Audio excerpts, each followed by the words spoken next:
tutorial penggunaan layout pada Microsoft Word. Perkenalkan, nama saya Nelna Hasanah dengan NIM 21101251200031 nomor absen 06. Nah, seperti yang dikatakan di awal tadi, bahwa di sini kami akan menjelaskan dan juga memberikan tutorial bagaimana sih penggunaan page layout. Di sini saya akan menjelaskan penggunaan tentang margins, orientation, size, column, dan juga breaks. Nah, untuk bagian-bagian yang lain akan dijelaskan oleh rekan-rekan saya.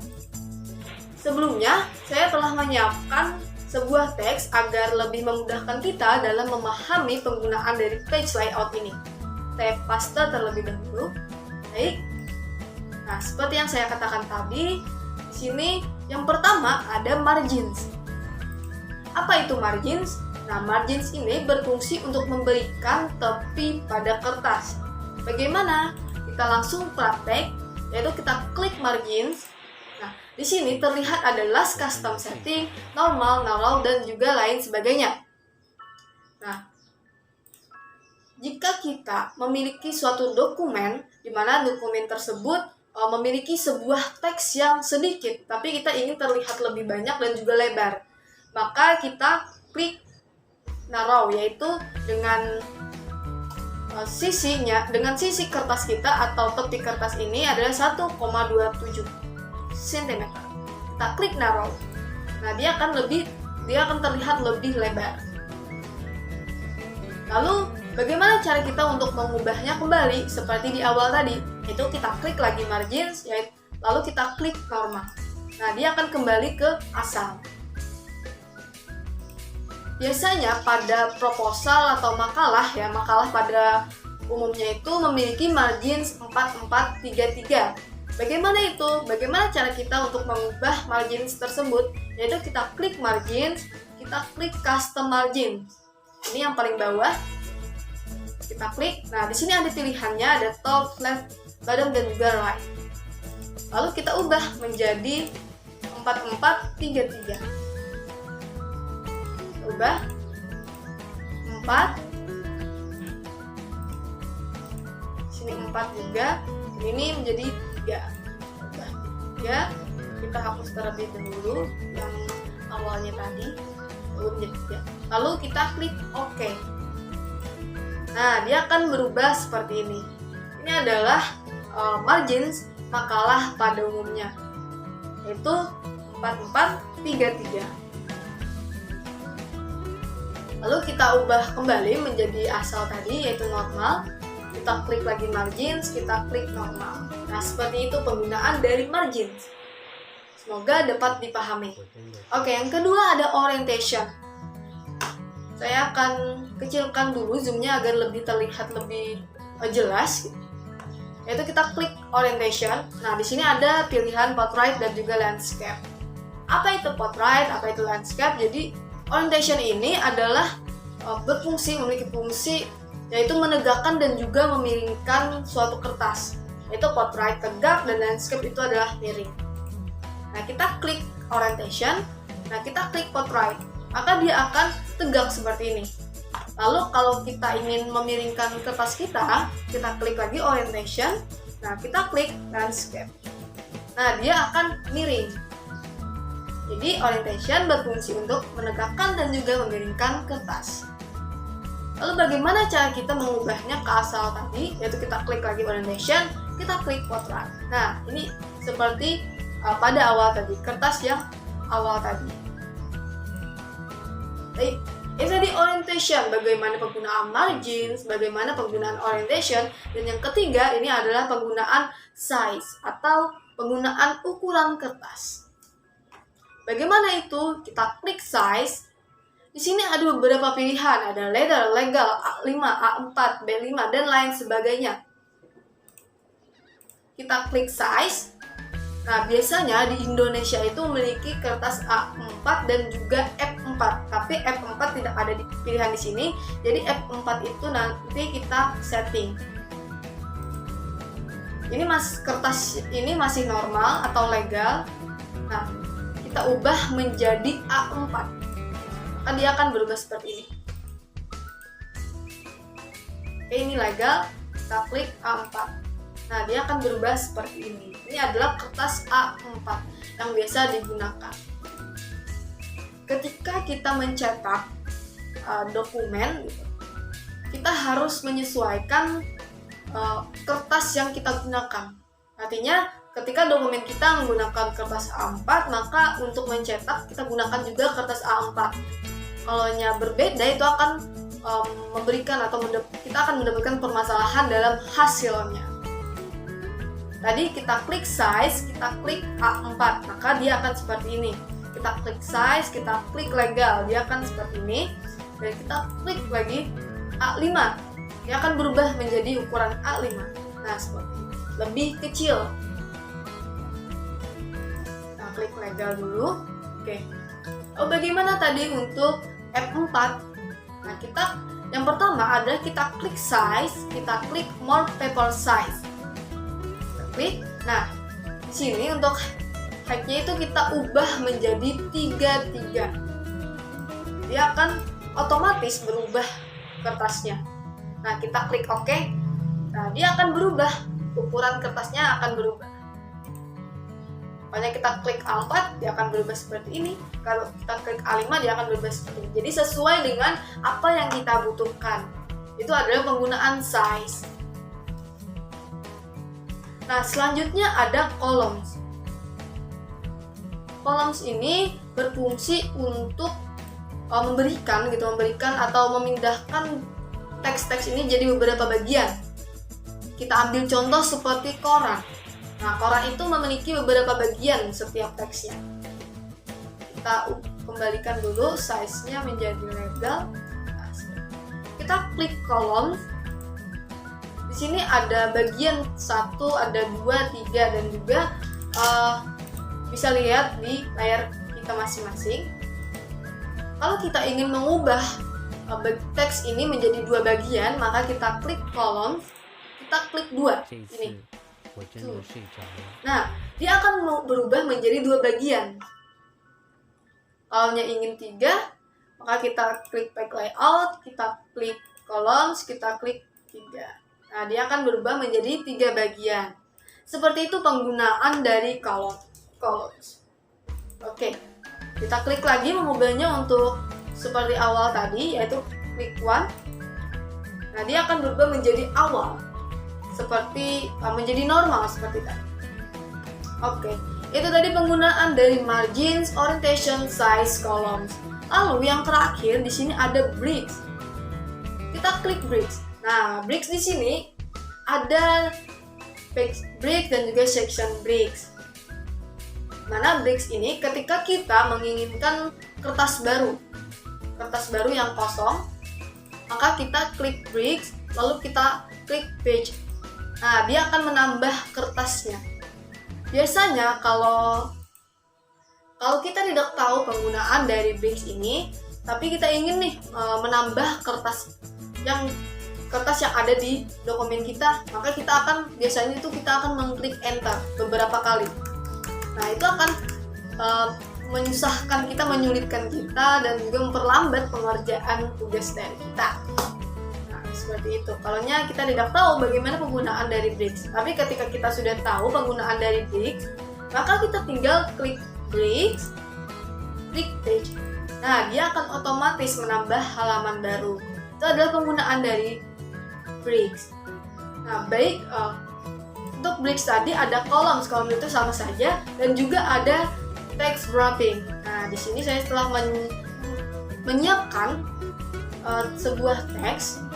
Mana untuk text wrapping ini berfungsi untuk ketika sebuah teks itu setelah sejajar dengan gambar, tapi kita ingin memindahkan teks itu ke bawah, maka kita menggunakan yang namanya text wrapping. Kita klik bricks, sebelumnya kursor kita klik ke awal teks kita atau awal kalimat di sini, yang mana kalimat ini akan kita pindahkan.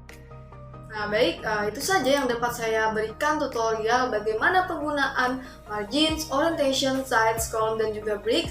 Untuk bagian-bagian yang lain akan dijelaskan oleh rekan-rekan saya. Terima kasih. Baik, selanjutnya saya akan menjelaskan tentang tools line number. Line number memiliki fungsi utama untuk memberikan nomor pada halaman lembar kerja. Tujuannya digunakan line number ini untuk memudahkan pengguna melihat jumlah spesifik dari lembar kerja. Bisa kita lihat di layar sekarang ini. Jadi ini ada suatu kalimat dan kita sekarang akan membuat line numbernya. Kita pilih yang continuous. Nah, bisa kita lihat bahwa sekarang pada lembar kerja ini sudah ada nomor-nomor sesuai dengan beberapa kalimat yang kita buat. Selanjutnya, kita juga bisa menggunakan hal yang berbeda. Jadi kita ingin menggunakan dari 3 halaman tersebut, kita ingin membeda-bedakannya mulai dari 1 sampai sekian, 1 sampai sekian. Kalau di sini kan bisa kita lihat halaman 1, 2, dan 3 ini nomornya menyambung. Nah, jika kita ingin setiap halaman itu berbeda, tinggal kita pilih saja line number yang restart each page.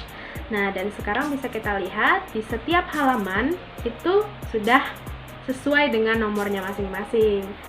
Selanjutnya kita beralih ke hyphenation. Jadi hyphenation adalah pemotongan suku kata yang terletak pada akhir baris sesuai dengan suku katanya. Tujuannya supaya tetap menjaga spasi antar kata tetap seragam atau sama. Berikut contoh hyphenation. Ini akan saya blok dulu, kemudian saya pencet hyphenation yaitu yang automatic. Nah, kita pilih yang automatic. Bisa dilihat perbedaannya sebelum dan sesudah menggunakan hyphenation. Jika sebelum menggunakan hyphenation, spasi-spasi yang ada tiap jarak di antara kata yaitu tidak beraturan, dan setelah kita menggunakan hyphenation ini, jadi spasi ini jadi lebih beraturan, tidak ada yang besar, tidak ada yang kecil, semuanya pas sesuai porsinya masing-masing. Baiklah, selanjutnya saya akan kembali menjelaskan tentang watermark. Watermark adalah tanda air untuk mengamankan suatu gambar, video, maupun teks ke dalam file atau data dengan format digital. Tujuannya untuk mencegah pemalsuan atau pelanggaran hak cipta. Biasanya watermark ini tidak hanya pada data atau file Word, tetapi bisa pada foto, video, bahkan audio MP3. Jadi di sini saya akan menunjukkan bagaimana cara menggunakan watermark pada lembar kerja di Microsoft Word. Di sini saya berikan contoh untuk watermark yang biasa ya teman-teman. Di sini ada tulisan do not copy. Dan sekarang saya akan membuatnya dengan custom, yaitu yang kalimat do not copy tadi akan saya tuliskan dengan ULM Banjarmasin. Jadi seperti ini. Untuk fontnya biasa saja. Dan untuk warnanya akan saya ganti menjadi warna hitam nih, supaya lebih terlihat. Nah, dan sekarang sudah ada tulisan ULM Banjarmasin di tengah-tengah lembar kerja. Jadi fungsinya ini untuk mencegah plagiasi ya teman-teman, dan menyatakan kepemilikan juga. Baiklah, selanjutnya ada page color. Page color merupakan suatu cara untuk memberikan warna pada lembar kerja atau background color. Tujuannya agar lembar kerja ini terlihat lebih rapi dan indah saja.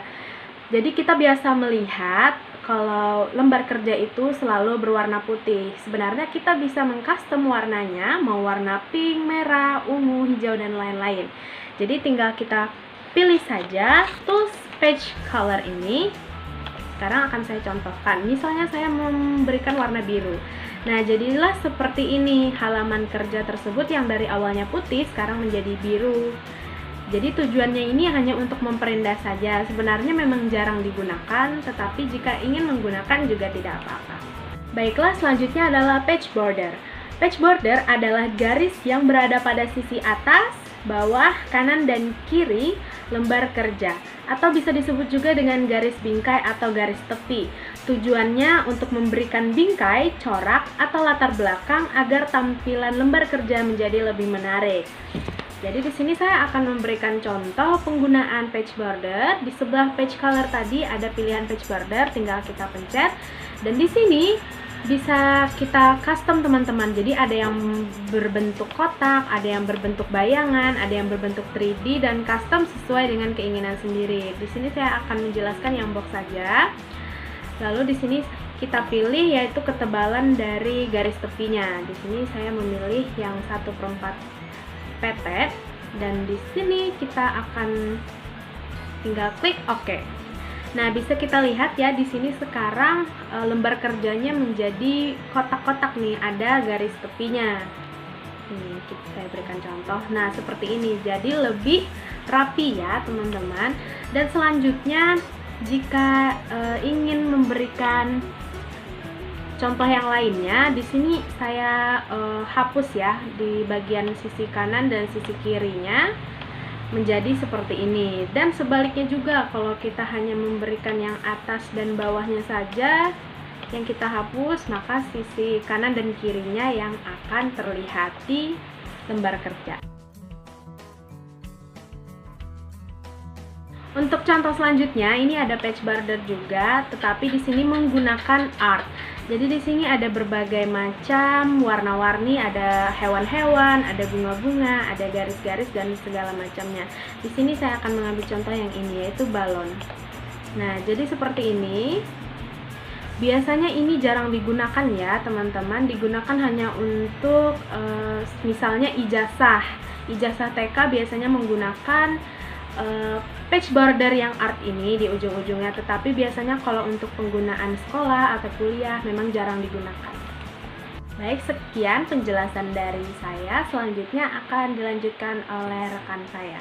Terima kasih. Perkenalkan, nama saya Selin Sansen Septimersi, nomor induk mahasiswa 2110125220039, nomor presensi 19 dari kelompok 3.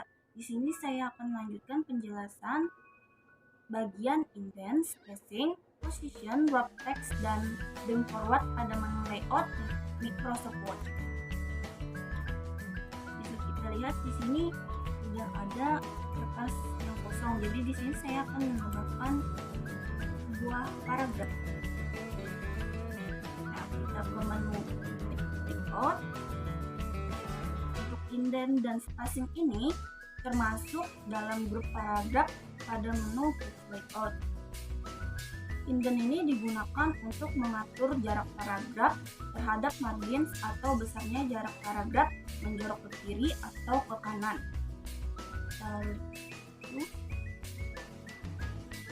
Nah, untuk yang left ini, kata atau paragraf yang dari sebelah kiri ini akan menjorok ke sebelah kanan.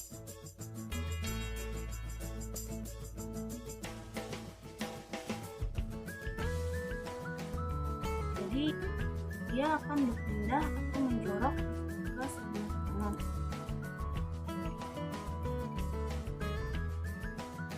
Kalau minus itu dia akan menjorok ke sebelah kiri. Untuk yang right ini, kata yang dari sebelah kanan atau paragraf yang dari sini akan berpindah ke sebelah kiri.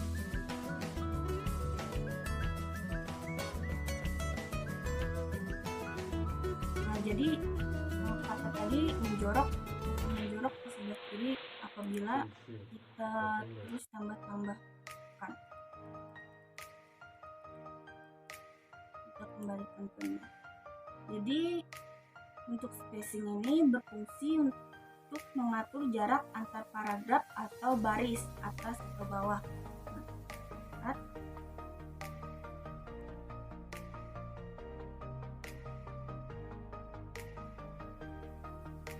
Nah, jadi dia akan melebar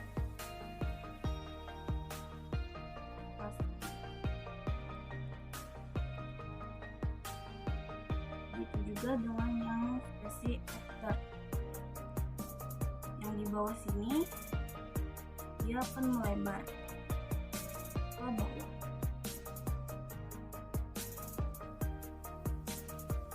Nah, untuk bagian sini itu disebut dengan group arrange, berfungsi untuk menyusun posisi objek terhadap objek atau tulisan lain agar dokumen itu tertata rapi dan mudah dibaca. Position ini bisa aktif apabila kita menambahkan suatu gambar atau foto.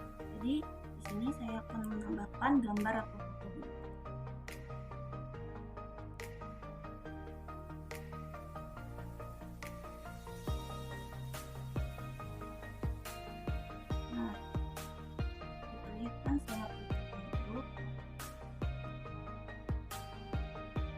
Nah, di sini sudah ada foto dan position crop text-nya sudah aktif. Position ini digunakan untuk mengatur posisi gambar pada kertas. Ini bisa kita lihat, dia bisa di pojok kiri atas, tengah atas, di kanan pojok kanan atas, juga ada di tengah pada teks, dan bisa juga ada di bawah teks.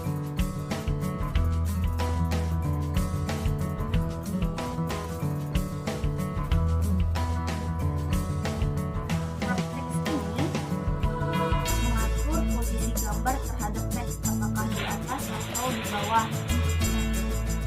Nah, ini di belakang teks, jadi bisa kita lihat teksnya ada di permukaan dan gambarnya ada di belakang teks. Untuk yang di belakang teks ini, jadi teksnya itu ditutup oleh gambar atau fotonya. Lalu bring forward ini 这一次我真的 mengatur 睡着 gambar 了。 agar berada di depan teks.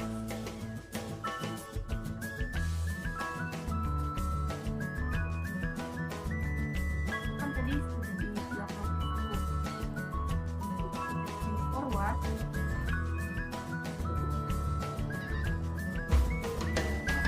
Nah, dia akan berada di klik, ya.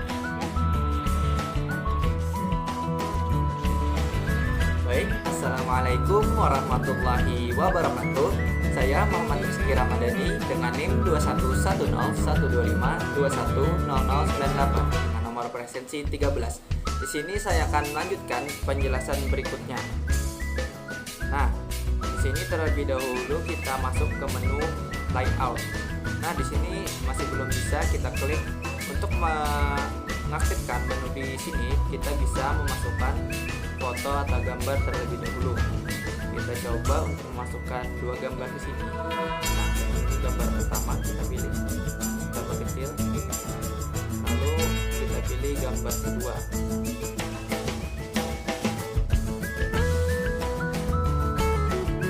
Nah, di sini sudah ada 2 gambar.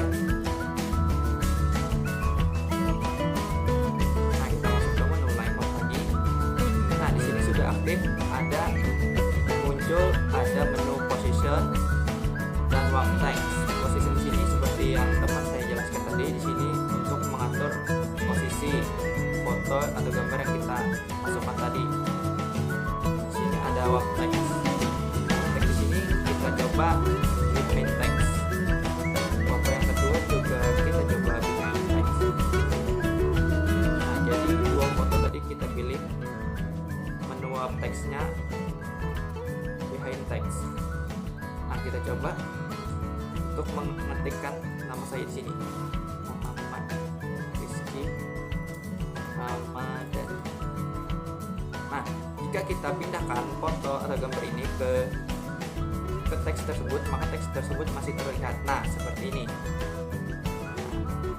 Begitu jika pilihan warp text tadi kita pilih pada gambar ini behind text. Lalu di sini ada bring forward.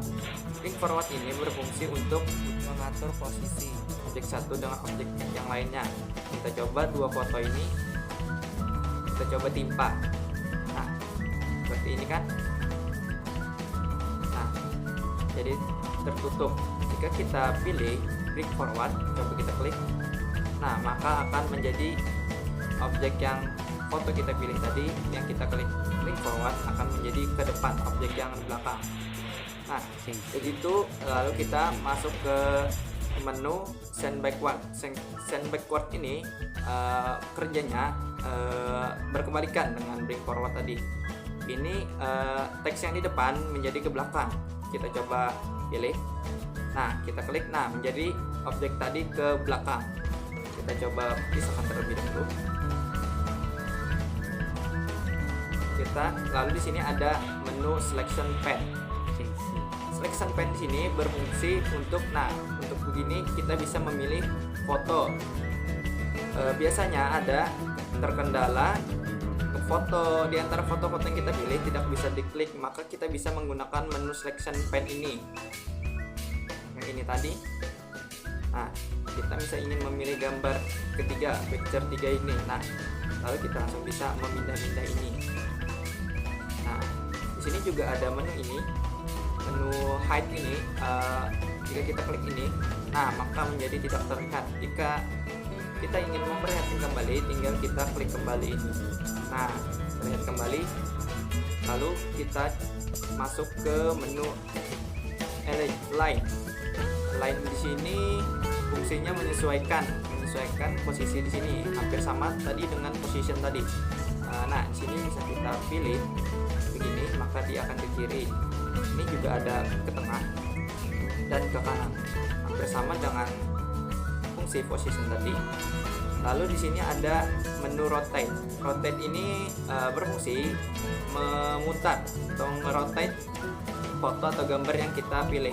Bisa kita rotate ke kanan 90 derajat, maka jadi seperti ini. Nah, jika kita ingin mengembalikannya, kita tinggal pilih rotate ke kiri lagi 90 derajat. Nah, begitu. Segitu saja penjelasan dari kelompok kami. Semoga bermanfaat. Wassalamualaikum warahmatullahi wabarakatuh.